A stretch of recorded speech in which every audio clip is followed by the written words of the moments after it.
அஸ்ஸலாமுஅலைக்கும். Hi friends, welcome to Safina Safi vlog. பொண்ணு வீட்டில் அலப்பு சாப்பாடு, அதுக்கு தான் இப்போ கிளம்பிகிட்ருக்கேன். அதோட விலாக் தான் பார்க்க போகிறோம். வாங்க வீடியோக்குள்ளே போகலாம். ட்ரெஸ் பண்ணிவிட்டு ஒரு பால் சர்பத்து குடிக்கலான்னு சொல்லிட்டு பால் சர்பத்து குடிச்சிட்டு அதுக்கப்புறம் புர்கா போட்டு கிளம்பியாச்சு. ஆட்டோக்காக வெயிட் பண்ணிகிட்ருக்கேன். மாமி வந்து கூட்டிகிட்டு போனாங்க. ஆட்டோ வந்துருச்சு, கிளம்பிட்டேன். என் சேனலை இப்போ தான் ஃபஸ்ட் டைம் பார்க்குறீங்கன்னா மறக்காமல் சப்ஸ்கிரைப் பண்ணிக்கோங்க. பக்கத்தில் இருக்கிற பெல் ஐக்கானையும் கிளிக் பண்ணிக்கோங்க. அப்போ தான் நான் போடுற வீடியோ ஒன்றைக்கு ஒன்றே பார்க்க முடியும். பொண்ணு வீட்டுக்கு வந்தாச்சு. நாங்கள் வரும்போது 12:30. அதுக்கு முன்னாடி மாமி, அம்மா, தங்கச்சி எல்லோரும் இருந்தாங்க. நாங்கள் வந்த பிறகு தான் ஃபேமிலியில் எல்லோரும் வந்தாங்க. பொண்ணு வீட்லேருந்து மாப்பிள்ளை வீட்லேருந்து எல்லோரும் வந்தாங்க. எல்லோருக்கூடவும் பேசிகிட்டு இருந்தோம். லாத்தா மகளாம் வந்தாங்க. கூட கொஞ்ச நேரம் பேசிவிட்டு அதுக்கப்புறம் பொண்ணை கூட்டிகிட்டு வந்து உட்கார வச்சாங்க. ஃபோட்டோ வீடியோலாம் எடுத்துகிட்டு அதுக்கப்புறம் சாப்பிட போக சொன்னாங்க. மாடியில் சாப்பாடு வைக்கிறேன்னு சொல்லிட்டு மாடிக்கு போக சொன்னாங்க. அதோட மேலே போய் சாப்பிட உட்காந்தோம். என்ன சாப்பாடுன்னு பார்க்கலாம்.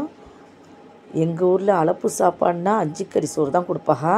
நெய் சோறு, ஈரல் உருளைக்கிழங்கு போட்ட களியா, சிக்கன் 65, பருப்பு, கத்திரிக்காய் பச்சடி, மட்டன் சம்மா, மட்டன் குருமா, சீனித்தொவை, இனிப்பு பச்சடி, வாழைப்பழம். இதுதான் 5 கறி சாப்பாடு. நான், அம்மா, தங்கச்சி, மாமி, தங்கச்சி மக எல்லோரும் ஒன்றா உட்காந்து சாப்பிட்டோம். ஆல்ரெடி 5 கறி சாப்பாடு எப்படி சாப்பிட்றதுங்கிறது வீடியோ போட்டிருக்கேன், பாருங்கள். ஃபஸ்ட்டு தால்ச்சா குருமாலாம் வச்சு சாப்பிட்டுட்டு 2வது ரவுண்டு வந்து பருப்பு கத்திரிக்காய் போட்டு சாப்பிட்டுட்டு 3வது ரவுண்டு வந்து சீனித்தொவை சாப்பாடு தான் சாப்பிட போகிறோம். இன்றைக்கி வந்து தங்கச்சி தான் சீனித்தொவை சாப்பாடு செய்கிறா. சீனித்தொவை சாப்பாடு யார் யாருக்கெல்லாம் பிடிக்கும்னு கமெண்ட் பண்ணுங்கள். எனக்கு ரொம்ப பிடிக்கும்.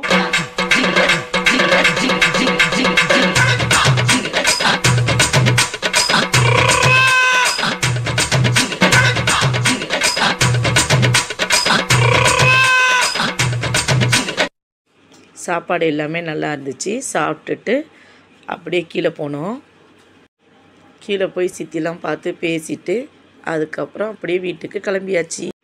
நடந்தே வீட்டுக்கு போயாச்சு.